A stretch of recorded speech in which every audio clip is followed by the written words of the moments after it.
Hello friends, ఈరోజు ఈ వీడియోలో ఏపీ స్టేట్ ఎంబీబీఎస్ అడ్మిషన్కు సంబంధించి convener quota round 3 results already release చేశారు. ఆ అలాట్మెంట్ లిస్ట్ ని రివైజ్ చేస్తూ న్యూ అలాట్మెంట్ లిస్ట్ నవంబర్ 10వ తారీఖు ఎన్టీఆర్ యూహెచ్ఎస్ అఫీషియల్ వెబ్సైట్ లో రిలీజ్ చేయడం జరిగింది. ముందుగా రిలీజ్ చేసినటువంటి అలాట్మెంట్ లిస్ట్ లో టోటల్ గా 133 పేజెస్ అంటే 133 పేజెస్ ఉంటే ఇప్పుడు రివైజ్డ్ అలాట్మెంట్ లిస్ట్ లో టోటల్ గా 167 పేజెస్ ఉండటం జరిగింది. అంటే చాలా వరకు కూడా క్రాస్ చెక్ చేశాను. అంటే స్పేస్ అడ్జస్ట్మెంట్ చేశారు కానీ న్యూ చేంజెస్ అయితే నాకేమీ కనిపించలేదు.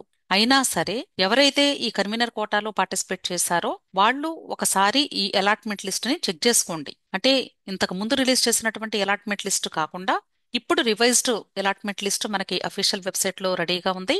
దాన్ని ఒకసారి ఓపెన్ చేసి మీ పేరు ఉందా లేదా, ఇంతకు ముందు ఎలాట్ అయినటువంటి కాలేజీ ఉందా లేక న్యూ కాలేజ్ ఏమైనా ఎలాట్ అయిందా అనేది ఒకసారి జాగ్రత్తగా చెక్ చేసుకోండి. అలాగే ఇంతకు ముందు ఇచ్చినటువంటి అలాట్మెంట్ లిస్టులో అలాట్మెంట్ ఆర్డర్ని డౌన్లోడ్ చేసుకోవడానికి నవంబర్ 10వ తారీఖు ఉదయం 11 గంటల నుండి చేసుకునే అవకాశం ఉంది అని చెప్పారు. టెక్నికల్ ఇష్యూస్ వలన సైట్ లో ప్రాబ్లం ఉండి ఎవరికి కూడా అలాట్మెంట్ ఆర్డర్స్ డౌన్లోడ్ అవ్వలేదు. అయితే ఇప్పుడు revised college wise allotment list దీనిలో మనకి అలాట్మెంట్ ఆర్డర్స్ నవంబర్ 11వ తారీఖు ఉదయం 10 గంటల నుండి డౌన్లోడ్ చేసుకోవచ్చు అని చెప్తున్నారు. అలాగే ఎవరికైతే సిటీ అలాట్మెంట్ వచ్చిందో ఆ స్టూడెంట్స్ రిపోర్ట్ చేయడానికి కూడా వీళ్ళు డేట్ ఎక్స్టెండ్ చేశారు. నవంబర్ 13వ తారీఖు మధ్యాహ్నం 3 గంటల వరకు కూడా టైం ఎక్స్టెండ్ చేస్తూ ఇచ్చారు. కాబట్టి కంగారు పడాల్సిన అవసరం లేదు. మీరు ఎక్కడైతే రిపోర్ట్ చేయబోతూ ఉన్నారో అక్కడ ఫస్ట్ టైం కానీ మీకు అలాట్మెంట్ వస్తే all original certificates, affidavits, bonds ఇవన్నీ ఉంటాయి. ఇవన్నీ కూడా తీసుకొని వెళ్ళి అక్కడ మీరు రిపోర్ట్ చేసి జాయిన్ అవ్వాల్సి ఉంటుంది.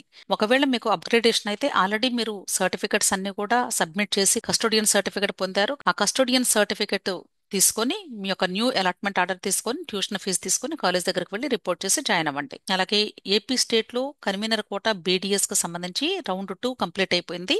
ఎవరైతే ఫస్ట్ రౌండ్ లో కానీ లేదా సెకండ్ రౌండ్ లో కానీ సీట్ వచ్చి జాయిన్ అయ్యారో ఆ స్టూడెంట్స్ ఇప్పటి వరకు మీరు ఏ కాలేజ్లో అయితే జాయిన్ అయ్యారో ఆ కాలేజ్లోనే కంటిన్యూ అవ్వాలి అనుకుంటున్నాము అనుకుంటే రీటైన్ ఆప్షన్ ఇవ్వాలి. ఈ రీటైన్ ఆప్షన్ మీరు నవంబర్ 11వ తారీఖు మధ్యాహ్నం 3 గంటల లోపు ఇవ్వాలి. అంటే జనరల్ గా మనకి ఇంతకు ముందు ఇచ్చినటువంటి నోటీస్ ప్రకారం ఏంటంటే నవంబర్ 10వ తారీఖు మధ్యాహ్నం 3 గంటలు అన్నారు. కానీ టెక్నికల్ ఇష్యూస్ వచ్చి సైట్స్ వర్క్ చేయలేదు. ఈవినింగ్ వర్క్ చేశాయి. రీటైన్ ఆప్షన్ ఇచ్చారు. అందరికీ కూడా వీలవదు కాబట్టి ఆ తక్కువ టైంలో పెట్టుకోవడం ఒక డేని ఎక్స్టెండ్ చేస్తూ మీకు అవకాశం కల్పించారు. ఇంకొక నోటిఫికేషన్ ఏంటంటే ఏపీ స్టేట్ లో కన్వీనర్ కోటా బీడీఎస్ కు సంబంధించి ఒకవేళ మీకు AP state convener quota MBBS లో గానీ సీటు వచ్చి ఉంటే ఎంబీబీఎస్ సీట్ అలాట్ అయినటువంటి కాలేజ్ దగ్గరికి వెళ్ళి జాయిన్ అవ్వాల్సి ఉంటుంది. అలాంటి స్టూడెంట్స్ ఎవరైనా ఉంటే వాళ్ళు ఫ్రీ ఎగ్జిట్ తీసుకోవడానికి కూడా ఇక్కడ డేట్ మనకి నవంబర్ 11వ తారీఖు మధ్యాహ్నం 3 గంటల వరకు ఎక్స్టెండ్ చేశారు. సో దయచేసి ఫ్రీ ఎగ్జిట్ అంటే ఏంటి, రీటైన్ అంటే ఏంటి, అప్గ్రేడేషన్ అంటే ఏంటి, ఈ మూడు కూడా కొంచెం జాగ్రత్తగా అర్థం చేసుకోండి. కొద్దిమంది ఈ ఫ్రీ ఎగ్జిట్ రీటైన్ ఇవ్వాలా మేడం, ఇస్తే ఏమవుతుంది ఇప్పటికీ కూడా అడుగుతూ ఉన్నారు. ఫస్ట్ ఈ 3 టర్మ్స్ కి మీకు మీనింగ్ తెలిసి ఉండాలి. ఫస్ట్దేంటి, రీటైన్. రీటైన్ అంటే మీరు జాయిన్ అయినటువంటి కాలేజ్లోనే ఉండిపోతాము అనుకోవటం. రెండోది ఫ్రీ ఎగ్జిట్.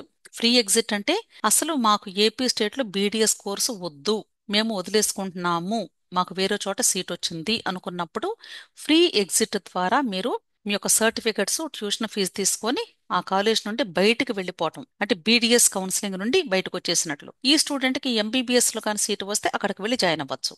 అర్థమైంది కదా. కానీ బీడీఎస్ నెక్స్ట్ రౌండ్స్ లో మాత్రం పార్టిసిపేట్ చేయలేరు. అంటే మాపప్ రౌండ్ లో కానీ స్ట్రే వేకెన్సీ రౌండ్ కానీ తర్వాత ఏదైనా సీట్స్ ఉండి కంటిన్యూ అయితే మీరు మరలా పార్టిసిపేట్ చేసే అవకాశం అయితే ఉండదు. ఎవరైతే ఫ్రీ ఎగ్జిట్ తీసుకోవాలి అనుకుంటున్నారో వాళ్ళు డైరెక్ట్ గా కాలేజ్ దగ్గరికి వెళ్ళి మీ యొక్క సర్టిఫికెట్స్, ట్యూషన్ ఫీజు తీసుకొని ఫ్రీ ఎగ్జిట్ తీసుకొని బయటకు వెళ్ళిపోవచ్చు. అలాగే అప్గ్రేడేషన్. అప్గ్రేడేషన్ అంటే అసలు మీరు రీటైన్ ఆప్షన్ ఇవ్వద్దు, ఫ్రీ ఎగ్జిట్ ఆప్షన్ కూడా యూజ్ చేసుకోవద్దు. ఈ రెండూ కాకుండా మీరు జస్ట్ ఇప్పటి వరకు కాలేజ్లో జాయిన్ అయి ఉన్నారు, కామ్ గా ఉండి నెక్స్ట్ రౌండ్ లో అంటే మాపప్ రౌండ్ లో సీట్ అలాట్మెంట్ వచ్చినప్పుడు మీకు ఏ కాలేజీ అప్గ్రేడ్ అయిందో చెక్ చేసుకోవటం అంతే. ఎందుకంటే ఆల్రెడీ మీరు ఫస్ట్ రౌండ్ లో వెబ్ ఆప్షన్స్ పెట్టుకున్నారు కాబట్టి వాటిని బేస్ చేసుకుని ఆటోమేటిక్ గా వాళ్ళు వేకెన్సీ ఉంటే మీకు మంచి కాలేజ్ వచ్చే అవకాశం ఉంటే డెఫినెట్ గా ఇప్పుడు వచ్చిన కాలేజ్ కంటే పైన కాలేజెస్ లో ఎక్కడైనా వేకెన్సీ ఉంటే మీకు అప్గ్రేడేషన్ ఇస్తారు. అది ఆటోమేటిక్ గా జరిగిద్దే కానీ మీరేమి చేయాల్సిన అవసరం లేదు. మాకు అప్గ్రేడేషన్ వద్దండి, మాకు ఈ కాలేజ్లోనే ఉండాలి అనుకుంటే ఏమి ఇవ్వాలి, రీటైన్. గుర్తుంచుకోండి. ఇది రీటైన్ ఇవ్వకపోతే మాత్రం మీరు ఆటోమేటిక్ అప్గ్రేడేషన్లకు వెళ్ళిపోయినట్లే. అప్గ్రేడేషన్కి వెళ్ళారు అంటే మీకు నచ్చినా నచ్చకపోయినా వేరే కాలేజ్ ఎలాటైతే ఇప్పుడు మీరున్న కాలేజ్ క్యాన్సిల్ అయిపోతుంది. అక్కడికి వెళ్ళి ఖచ్చితంగా జాయిన్ అయితేనే మీకు సీటు ఉంటుంది, గుర్తుంచుకోండి. అర్థమైంది కదా? సో వీటికి సంబంధించిన నోటిఫికేషన్స్ ఇక్కడ ఎన్టీఆర్ యూహెచ్ఎస్ అఫీషియల్ వెబ్సైట్ లో అడ్మిషన్స్ లో నవంబర్ 10వ తారీఖు ఇచ్చినటువంటి నోటిఫికేషన్స్ దగ్గర ఉన్నాయి. సో మీకు ఇంకా ఏదైనా డౌట్స్ ఉంటే టెలిగ్రామ్ గ్రూప్ ఉంది అని చెప్తూ ఉన్నాను. టెలిగ్రామ్ గ్రూప్ లింక్ నేను వీడియో క్రింద డిస్క్రిప్షన్ లో ఇస్తూ ఉన్నాను. టెలిగ్రామ్ గ్రూప్ లో జాయిన్ అయ్యి మీ యొక్క డౌట్స్ ని క్లారిఫై చేసుకోమని నా రిక్వెస్ట్. దయచేసి మీరు ఫోన్ కాల్స్ స్టాప్ చేయండి. అంతేకాదండి, మీరు తప్పకుండా ఇన్ టైంలో కాలేజెస్ దగ్గరికి వెళ్ళి రిపోర్ట్ చేసి జాయిన్ అవ్వండి. 1 మినిట్ లేట్ అయినా కూడా మీ అడ్మిషన్ క్యాన్సిల్ అవుతుంది. 1 మినిట్ లేట్ అయినా కూడా 13వ తారీఖు వరకు ఎవ్వరు కూడా వెయిట్ చేయొద్దు. 12వ తారీఖులోగా మీ యొక్క అడ్మిషన్ ప్రాసెస్ ని కంప్లీట్ చేసుకోవాలి అని మీ అందరినీ కూడా రిక్వెస్ట్ చేస్తూ ఉన్నాను. అలాగే retain option, free exit options కూడా ఎక్స్టెండ్ చెయ్యరు. ఇంకా ఇప్పుడు ఆల్రెడీ ఎక్స్టెండ్ చేశారు కాబట్టి వాళ్ళు ఇచ్చినటువంటి ఎక్స్టెండెడ్ డేట్ లోగా ముందుగానే మీరు ఈ ఆప్షన్స్ ని యూటిలైజ్ చేసుకోండి, మీకు అవసరం అయితేనే. అర్థమైంది కదా? విష్ ఆల్ ది బెస్ట్ అండి. వీడియో నచ్చితే లైక్ చేయండి, మీ ఫ్రెండ్స్ కూడా షేర్ చేయండి. అలాగే నా ఛానల్ తప్పకుండా సబ్స్క్రైబ్ చేసుకోండి. Thank you.